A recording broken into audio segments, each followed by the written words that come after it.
magic pate jaune abantu benshi batangiye kutwitira kubera bamaze kubona ubuhanga ifu yacu ikoranye. Nimba ugiye kugura ifu ya pate jaune, reba neza ku mufuka wacu kuri envelope yacu handitseho magic pate jaune, ndetse ku masuperi mashini n'amabotike dukorana urebe neza ko ari magic pate jaune. Batangiye kutwitirira bakatanga ibifu utamenya aho babikuye. Gubwa neza, gira vitamine zinje mu mubiri neza cyane ukoresha ifu yacu ya magic pate jaune ifite ubuziranenge mpuzamahanga. Umva amabwiriza kuri inshuti banyarwanda, si ukubabeshya ku izina ry'Imana agacika amaguru. Iyi niyo nzoga ya mbere mu Rwanda. Ngenda atanga ubuhamya, nongere mbisubire mu minsi ishize mu byumweru bibiri bishize inzoga nayimenye. Majije kuyimenya ndayinywa ndi kumwe n'abandi bajabo. Ubwo n'ubuhamya ndi gutanga ntabwo ari inkuru mbarirana. Ndayinywa paka saa 8 z'ijoro ndaryama, ndavuga none ndabyuka none mfite hangover umutwe uranyica. Ndabyutse saa 12 nk'abajya mu kazi numva nta kibazo, nta mutwe, nta mavunane, nta serera, nta gusemeka, nta gukorora, nta kintu. Nese mfata icyemezo ndabane ku izina ry'Imana ndayiguranye gushyira mu rugo inshuti zanjye n'abavandimwe bajye bayinywa. Ubu ni iyi ngiyi yibera mu rugo.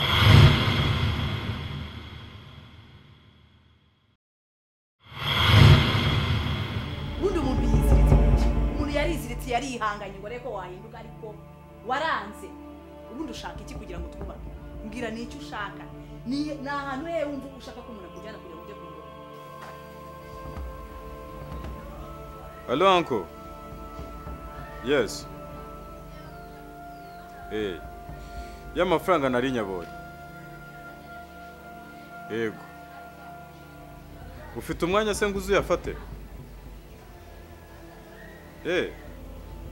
Oya nta kibazo nakuzanira. Turahuri. Okay. Reka nze nyakuzanira.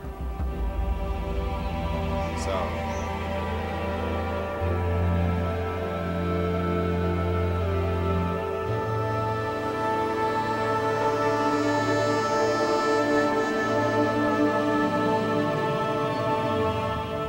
Ibye. Bitese. Umeze shushbe.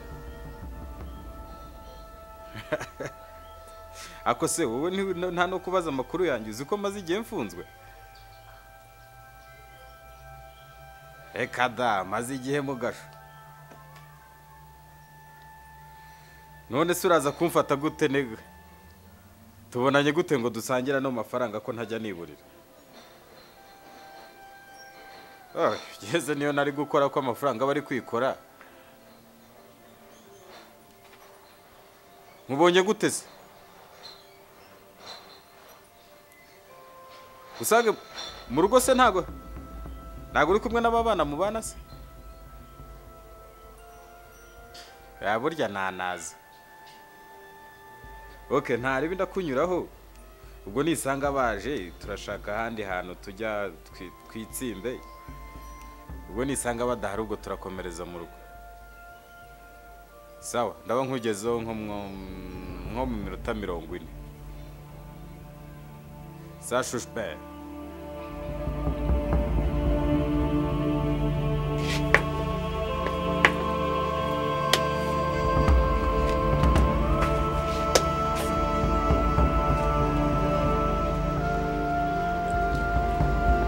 Umva nayibonye.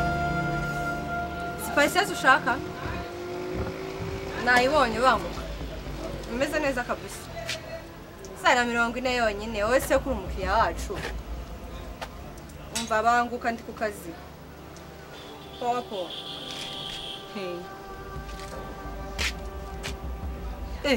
Bite? Ni sawa. C'est bon. Harya nindera ni kokombre, niko. Ni kokombre. Coconut. Coconut sheri. Ushatse no kunukiramo. Oya shese kokombre si sawa. Kokombre. Okay, it's okay. Barumbwire. Pore ari heshye koko. Pore. Ari mu ashore kuba ari mu rugo. Kuko ntago ari hano ku kazi. Ariko byanze bikunze ari mu rugo. Uri sirka ariyo? Ari mu rugo. Kubera washaka iki? Oya. Ndumva bitakureba. Ariko uri sire neza ko ari mu rugo. Ndi gutekereza ko ari mu rugo. Wagenda nyine ukareba. Okay. Mushakira amahoro. Reka njye kumurira nta kibazo. Sawa. Ikintu gituma udashaka kubyumva ni iki nta matwi ufite? nk'umugore ukagenda ugafungisha umugabo. Hafungisha umugabo. Hafungisha umugabo. Ninjye wagufunze cyangwa wafunzwe n'ubufatanyacyaha no gucumbikira abanyabyaha kubera gukunda indoni. Sore ukishima uryamye hano, je ndi gukumbagara hariya mu gihome. Ndi kwiseguza agacupa ka Nili. Uryamye hano ugaramye uri kugona mu buriri bwanjye naguze. Mu buriri waguze? Uzi ko ari byo koko uzamurita. Ariko sore nkubaze, uri mugore ki? Ndi mugore ki? Uri mugore ki wifata agafungisha umugabo? Ndi umugore wagize uwo washakaga, umugore washakaga niwe nabayeho. Kuko wanyigishije primaire, unyigisha secondaire, unyigisha university. Reka graduating ibyo wanyigishije, hanyuma nguhe feedback y'ibyo wanyigishije. Kuko umugore washatse ko mba we niwe ndi w'uyu munsi. Ariko reka nkubwire sore. Uzi ko iki kwica ari kimwe wowe? Mwicwa n'iki? Ari nuko nta n'umugore. Urumva? Ubonera akagukubise nkajya guherayo noneho. Aho kugenda no gutya ngo ngende ngaruka. Aho kugira ngo ubeho se ubundi udategereje impinduka wankubise ukagenda ugaherayo. Hanyuma ukagenda ukajya kwishimisha. Utazana ibintu byo kuntuka. Utazana ibintu byo kuntuka gukoramo. Urabyumva? Utazana ibintu kuko nibigeraho ngaho. Aho ntago nzatorera. Ubushize naragiye barafunga. Ubu nzaherayo. Ariko maze kugukoramo ku buryo uzibagirwa n'igitsina. Ese wigize agateba hinduka iki? Ayora iki? Wahindutse ivu. Urumva? Ivu hagati yanjye nawe sivu ninde? Ni wowe. Sore utazana ibintu byo kuntuka. Urabyumva? Utazana ibintu byo kuntuka. Bavuga ibigondamye imihoro ikarakara. Urumva? Sigaye mvuga nawe tukazamukire mwese tugasubirana hasi. Wiyambuye icyubahiro nk'umugabo. Mbere wajyaga wihesha icyubahiro nk'umugabo, none ko wakiyambuye bakiguta gikwiye. Hakundi reka nkubaze. Watuje tukubaka. Ibyo urimo kabivamo. Kw'imyaka ugezemo wagakwiye kubera abandi bantu urugero. Nk'abamaze abantu bagahurura ngo bakubonyemo za pare, ngo uzababera pare. Inama utigire ngo wubaka urugo rwawe, ngumva uzayigira nde? Je nakubaka nuko mfite umugore mubi. Umugore mubi. Nako ari umugore wanjye mubi. Urabyumva? Kuko ntuzigera ongera kuba umugore wawe. Ufite umugore mubi, umugore washatse inzu agashyiramo materiel agakavaringa ibibazo bye. Ariko ubundi umugore wihanganira indaya wirirwa yinjiza muri urugo wamukuraye nkanje. Uzika abantu bafite umutima nk'uwasore yari bakiya muri iki gihugu. Hako Rwanda ntimunyurwa. Nkundi bazagukorera iki? Reka rero nkubwire, sibyo? Wambwira ibyagereza, wambwira ibyamva he nanjye he. Sindi umunyamategeko, sindi ribu, sinjye wagufunze, nta nubwo nanjye wakohereje kujya gukora ibyaha. Wakoraga ibyaha uzi kuri mu gihugu kitagira amategeko. Ubumvaga batakureba rero. Iminsi y'umujuri ba 40 kwa 41 agafatwa. Rero reka nkwibwirire mugabo mwiza, sibyo? Nje nawe mbona kubaka byaratunaniye tumeze nk'amashyaka ahanganye. Ikiza rero kiruta ibindi, inama isumba izindi taragakecuru. Reka unyihere divorce hanyuma ukomeze mu nzira ushaka kujyamo rwose uhitamo imaripfu. Icyo kintu nicyo nkwisabiye kandi wampa divorce iyi nzu zayisohokamo. Urumva ushaka divorce? Sore yarashaka divorce. None ko nananiwe kubana nawe mu mahoro tubanye nk'amashyaka ahanganye. Urumva ushaka divorce? Isariyo yasumbye se njye umwana w'umuganza ndashaka divorce. Urumva? Sore ndakwemerera divorce nzayigura. Niba ushaka no ngubu tugenda nyiguye. Ariko nizere ko imitungo y'Inyamata na kimwe uzambaza. Imitungo y'Inyamata. Icyo cyumvikanye rwose ntacyo nzakubaza. Ariko reka ngira icyo nkwibwirira. Ntitaye ngo iriya nzu ngo wayitanze ama miliyoni za 30 za Inyamata hari ibibanza byinshi. Sinzi uko uhagaze mu mufuka wawe, sinzi n'urwego rw'ubukire ufite. Kuko ntujye ubunyereka sinzi niba unakora. Mbona nirimo hamahata nkirya nkimara muri uru rugo. Ugenda ufata iriya nzu yawe. Uyiterura ishyire mu kibanza uzubaka hanyuma unsigire ikibanza cyanjye. Urabizi ko nagitanze miliyoni 5. Iwacu twe twagabanye bampa miliyoni 5 onke. Rero biri clear kandi birumvikanye biranasobanutse. Hanyuma unsigire ikibanza cyanjye amahoro ataha. Urumva hari icyo nzakubaza? Ibintu ntibyumvikanye se? Birumvikanye cyane. Urabizi sore? Ahubwo wagize amahirwe uratombora. Urabizi? Waratombora utombora umugore mbese ni nko gutoragura Rwanda yuzuye abagizi. Banza unyumve. Urabizi wowe? Genda vuga aho kasubiramo. Keneye icyubahiro nk'umugabo. Umugabo ukora imirimo mu rugo, umugabo utunze umugore neza. Mbese nyine ni umugabo uri innocent. Asore nge nzagukubite ngende mpere mu gashwari. Nzagukubita ubibone. Uzi utekereza ko ukubita nta maboko agira. Sore ndagira nkubutse ko ibintu byose wahereye mu kanya uvuga. Uvuze ubusa. Yavuze ubusa. niba navuze ubusa ariko wabwumvise kandi uranabusubiza.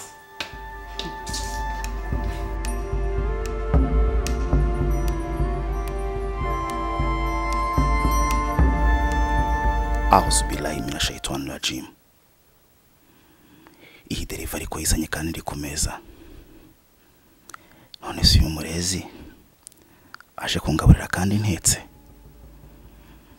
Aya ntago naryihe niriziritse. Byaba ari haramu kabisa. Umwanda mubi. Kamanze nkemura ikibazo kimwe nateze ikindi. Sasa rero nagushakaga mu rugo byihutirwa. Ndagira ngo ugereho ndahari ibyo nshaka ko tuganira. Nawe ugira amatsiko nicyo kibazo cyawe. Ubu urashaka ibintu byose mbikubwiye kuri telefone kubera amatsiko yawe.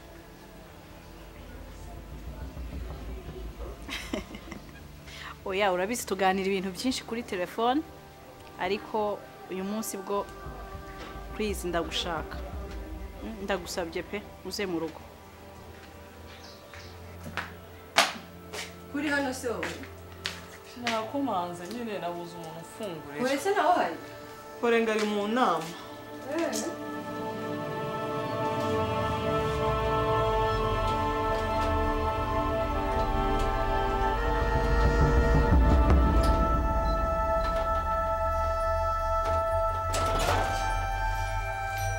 Hariho rero, uraza umutegereze?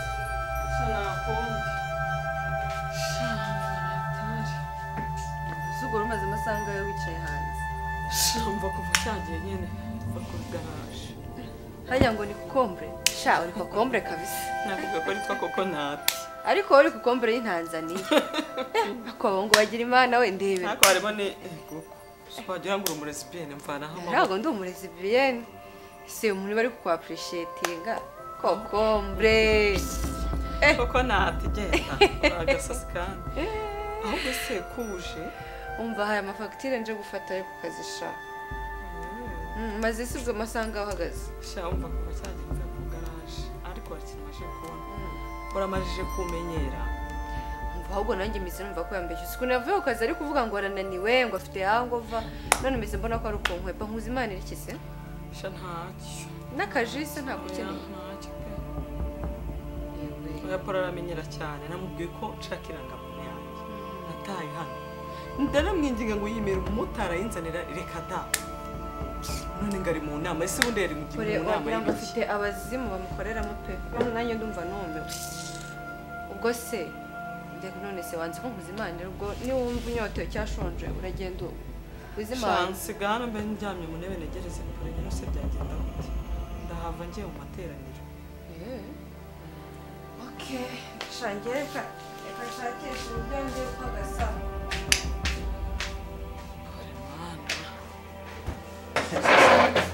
Sio akawambe papa. Ni ya mzuri. Ni ya mzuri kidogo. Mbona uko na makea mengi sana? Sio makea. Siku mingi papa. Ushaonenepa wewe. Nanenepa papa Jezi. Ewa mashove yako amefanana na ya Jezi. Ule Jezi Kristo wa Nazareti. Siku moja nishaenda mu eglise. Pale mu eglise. Kera cyane tugishinga Zayoni. Usengera mu hema Amerikani. Kwa apotre wacu Gitwaza. Nisha yenda kumusaraba ndani naona Jezi kasema papa yangu. Jezi liko mtu mzuri. Mani nkuru bana. Urategereza wowe ufite ubwenge. Ako ubundi uruzuye. Ubundi ari ikigoryo. Abundi uzajya wuba buri gihe wihisha. Ubundi umuntu yisha mu nzu ye. Zibambe siwe. Yahubwo niwe mbese. Usiko tuzuye we. Ngo mfungura ngehe.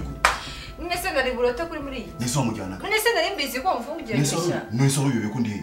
Wari ko ndi manga muri iyi nzu. Umujyana. Nese nari bibone gute nari kubiruta. Nese uva ko namwihore kubera impamvu. Umva ubona ko namwihoreye. Ahubwo se nari butekereze ko wamwihoreye. Ahubwo se umuzari ikigoryo ubundi wo wamfungura gushaka icyubundi.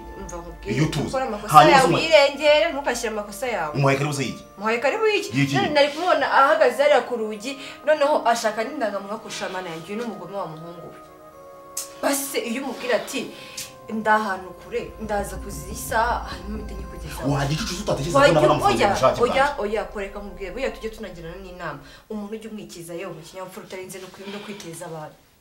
ako buri gihe nyigufatira amakosa nk'aya ngaya ntago wumva urimo guta nk'agaciro urabona ndi bugenze gutanye none ngenda bizi none ngusanze mu cyumba uri kumwe n'umukobwa ako uruzura umuri zijana gukora iki njana gukora iki gufata facture za mugabo uwe mugabo se Yusufu niba ari Haji Yusufu yi urashaka kuzijyana akazi wawe none nawe nabwica akazi k'abandi rero kumukira muri amukiriya mbone kubera ngo ndi gutinya uko paye ngo yaba ari mu rugo wowe urambwiye ngo aho numvaga no mu rugo hafunguye uzi n'ibindi nzikise ngo rufungize rumeze njya kwibwikira nzajya ndwibikira kuzajya gufungurira ubwo uzajya uhora urabyiga ko umaze guta nk'imfunguruza nka zingahe zose Shapro wagiye ukora ibintu wateguye man igihe utegura ugira umutegura hakuzijya hora uri mu mafuti y'ubusabusa sike nta soni umusore muzima nkawe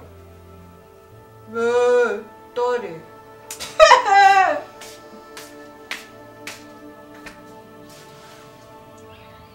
Dimir wait kakenzi kabisa uyafiteho sikia petit we hiraho ngira kode nani moko nini anu ndio uragusiringara moko mwese lingara moko ni one okay none tukwakiriza iki cyo kunywa sichaka cyo kunywa shaka nani madamu hano Soleil ya Soleil mbwire tukote yahageze nta kibazo nejo uzaza nta kibazo kweli Papa Jose Petit Bamenya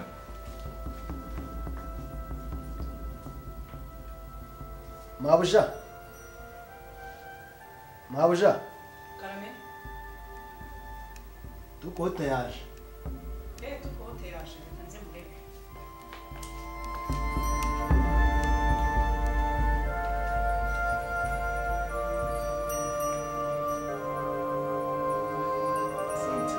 Sasa bitese ni sawa urabaye kitoko kabisa nugushimira Imana kitoko matako kila kitu amakuru se yo mu mahanga iragenda kabisa turagenda turarangura imari turazana baratubona amafaranga barabona tukote amafaranga kabisa akasebo sasa wamamagaye urambwira urashaka diligence sa shida gani nkuko nabikubwiye kuri telefone byinshi nabigusobanuye kuri telefone bien sûr kweke ubyibuka hari bitagenda neza hano mu rugo kweli hari bitagenda niyo mpamvu nari nakwitabaje ngo umugabo wanjye umugira inama kuko nkeneye kubaka kandi nkaremya abo ushaka gusenya sasa Soleil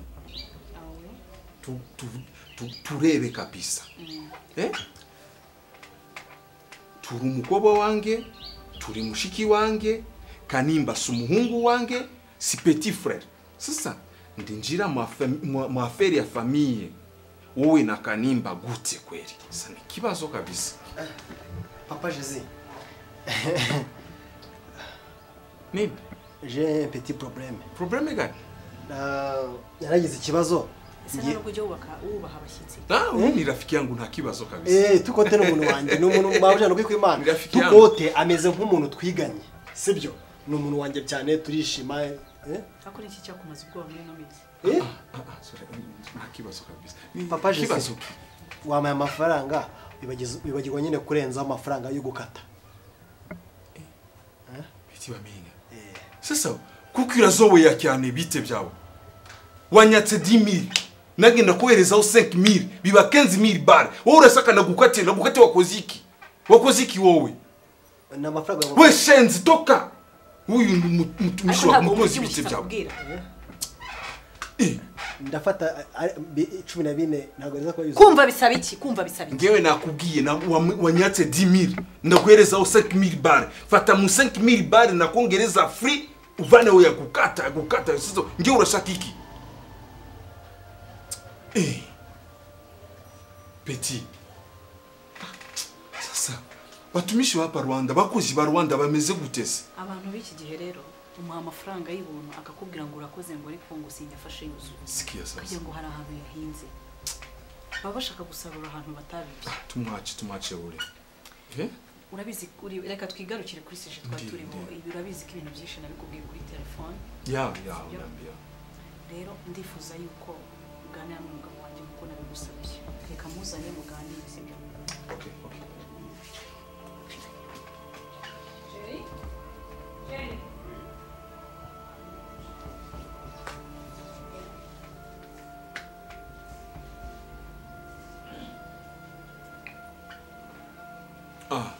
Kanimba, ça va? Ça va. Ça. Uragwaye se? Ndi muzima. Sasa, Madame Soleil, yarambwiye problème, parce qu'il y a il faut que ndagera ndakubwira inama kabisa. Iki? Ndakubwira inama. Ura? Ndakugaha na manima conseil. Namaziki. Problème ya famille. Mufite mu famille, mufite ibibazo, tuganire mu ndu mukuru, tugira inama ndakugire inama kabisa. Ya nta kibazo mfite. Nta kibazo mfite. Imba. Ni cyo kibazo dufite ku buryo watumizaho ikintu gisaza. Ibibazo turi kunyuramo muri no minsi ntabwo ubizi wahita. Ibe bibazo. Ibibazo urimo narabinyuzemo. Mente fois narabinyuzemo kabisa. Kandi mvuga ko nta kibazo mfite. Iki gisazo kizaye ngo ni cyo kibazo. Kubizi ibibazo turi kunyuramo muri no minsi. Petit Kanimba. Pole. Doucement. Ndiyo, urafite mananimba korere, mujinya, lakini mujinya si kintu kiza kabisa. Uragenda urakubita umugore, murashwana, birarangira ni divorce. Narakoze divorce ndayizi kabisa. Resultant ni guta umutwe. Ni guta umutwe kabisa. Kwiyo reka. Ako wagisaza we uba muzima wowe. Tuko ndakwiyamye. Urabyumva? Narakubwiye ati wowe nturi mu bantu bangira inama. We. Nakubwiye ati ntiwangira inama wowe. Icya mbere uri data, icya kabiri ni rusogokuru, icya gatatu nta n'ikindi cyatuma ugira inama. Wowe uri hano gukora iki? Ko nakubwiye ngo ntuzongere kugaruka. Ngewe ndi inshuti ya famille. Uri inshuti ya famille? Ndiyo. Reka nkosora ako kantu. Uri inshuti y'abandi ariko nturi inshuti ya nyir'urugo. Ntabwo uri inshuti yanjye. Uragira ize nama utigiriye wowe. We nararibonye uko kuba yakugira inama ni ikibazo. Petit, ngewe naranyuze mu bintu byinshi sana. Umva, nakubwiye ni wowe ntabwo uri mu bantu bangira inama. Wabyumvise? Wagisaza. Kukise. Nize nama suti Sikia, nge naranyuze mu bintu byinshi cyane. Depuis Kinshasa narakuze inani divorce nzikundu ibintu bigenda. Nimba uraguma muri ayo matiku mu bibazo mu biki urakora divorce. Kandi divorce ni kitu mbaya sana kabisa Kanimba. Hanyuma urangirize nama nawe wakoze divorce. Ndiyo. Ariko wagisaza we. Fite experience. Experience ziki? Uzi ko umeze neza nk'aba bagore bajya muri blood shower z'abana. Ngo bagiye kubagira inama z'uko bubaka urugo. Nabo byarabananiye kurwubaka. Worangirize inama. We. Ntuzongeye kugaruka muri urugo. Wabyumvise cyane nawe ugende gusobanura. Petit Kanimba, turiya. Urangirize inama. Arangira inama agena inama atigiriye. Byaragiye inama atigiriye. Utaganire na se ntamenye icyo sekuru yasize. Ura niki muri byose muri abo ngabo. Niki muri bose. Angana sogokuru wawe. Urashaka cya gisaza aricyo kingira inama nacyo kitazigira. Erega bwirwa benshi akumva beneyo. Uriya musaza uzi ko inama yakugira ari nk'izo nakugira nanjye ngana kuriye. Urabizi neza ko nibicucu. Narabivuze n'undi wakishe nyiramware nzashyira nkamenye. Urashyize none uratoboye. Nawe wemeye yuko hari ukuntu ugoramyemo. Voilà. Naye narabivuze ko akishe nyiramware nzashyira nkamenye. Ubundi se wamenye gute ko abantu bafite ubwenge? Ako wigeze kubutunga. Ubuza gutakara kuko nkakabibona mbese nubundi ndeba igihu kikambye igihunyira se kugenda umpirika urambira ikiriki. Ndiya yabaye iki? Agenze ndabona. Kuziko Eskuri kirima rima gutyo. Mwemere ko muhebu. Muhebu. Usigaye umenyera. Akusereka nkubaze. Ngiye nkwandikira message nzanira irangamuntu muhamagare reba ko wanyirije hano. ikibazo ufite ni iki? ubwo rero wari ugize ko nzanwe na feri zo kugira ngo nguhe ntabwo ndi buguhe nzanwe n'irangamuntu yanjye ahubwo mereza irangamuntu yanjye nigendere kwanza irangamuntu yawe mu bisuku ntabwo nkwigwa rwose pe nta nubwo nanayikwima kuko nta nubwo nanagufatira ko ntabwo ndi polisi nta n'ikintu kimwe nakoresha irangamuntu yawe rwose pe ariko irangamuntu izisa irangamuntu yawe ku kazi ariko polisi ko njya ngira ngo ugire ubwenge uziko njya ngira ngo ufite ubwenge reba nka message zose nakwandikiye nikucyo sitabimbwiye reba ukuntu wanyirije hano erega naje mbanza no guhera hanze y'urugi nani sore kuje ngiye kubona mbona uratungutse n'abagore n'abakobwa uramutikisha uramuonesha uragiye kugira ngo yitsubire kandi ubugabo bumeze kuriya ageza uko nagiye se nkamara imyaka 2 nagarutse nsanga bimeze gute ahubwo sinasanze aribwo yavumbitse akarenge neza mu byaha akagenda akajyamo akibira sasa mpango uraguma utesekare hivyo tu ovyo hakuna kubera yuko rero mfite ama stress menshi muri uru rugo ndashaka kugusaba ikintu kimwe hakuntu wareka nkajya niyiziri wawe ku kazi harankahirirwa nkataha nijoro kwaye ko mu minsi iri imbere hari deal nzakora nkaza nkuje ku kazi nkirirwa wenda byo bishobora kumfasha nkakira ama stress urabyumva gute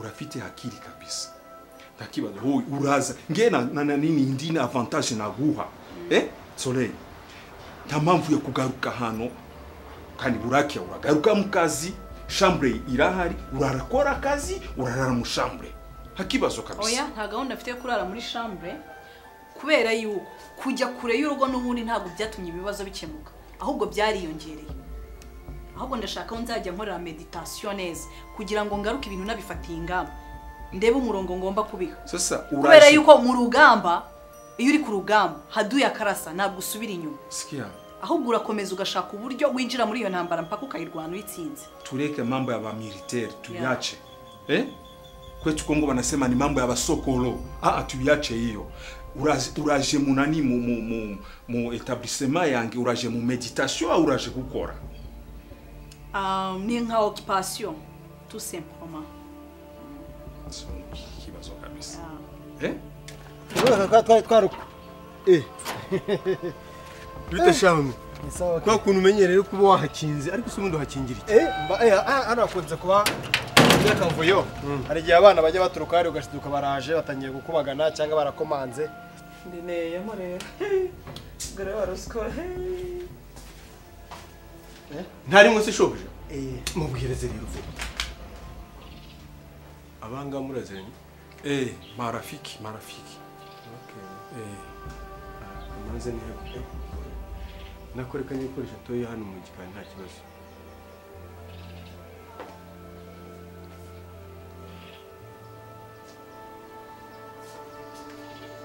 arambwiye ngo naragiye gutya toilette kuri toilette iri gukoresha yo muri salo sijui sinzi sio toilette ni ya hanze none kwicara yani yakunda ile ya dumbuli dumbuli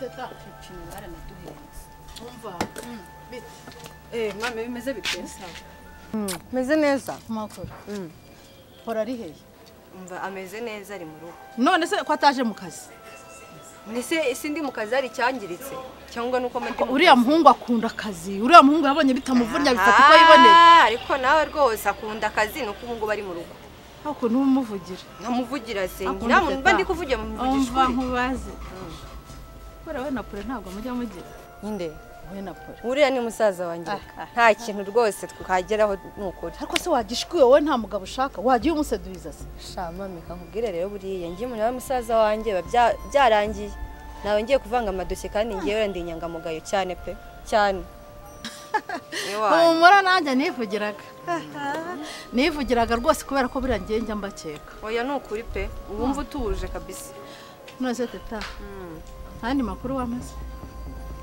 makuru arahari ariko ntuzamure tempa ngo urakare ngo ujye gutongana mu se teta uburari bugasanga ndi umwana ku buryo nakwikora mu nda nkatangiza muzu umushinga narangiza akarije uwangiza nta kibazo nose ntabwo wambonye mu bunyangamugayo amafaranga twavuganye yose ntabwo nayaguze reka ngo amakuru ushaka se amakuru ukeneye ntugere muri haruko kubera iki se hariyo umukobwa ye nuvuga ko njye bikubwiye dore kore we kore umva ntunyihishe ibyo urimo ntabimenye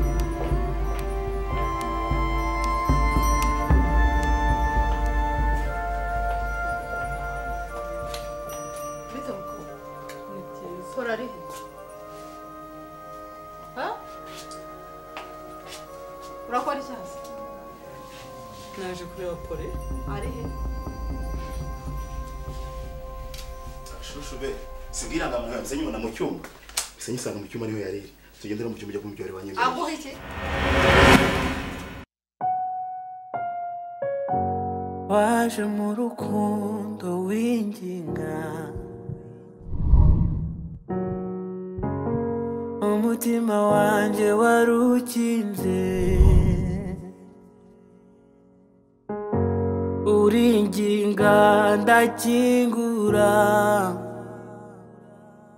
ese ikosa nakoze nukuguha nkaguha n'ibyo utarukwiriye it's okay uri somo mu buzima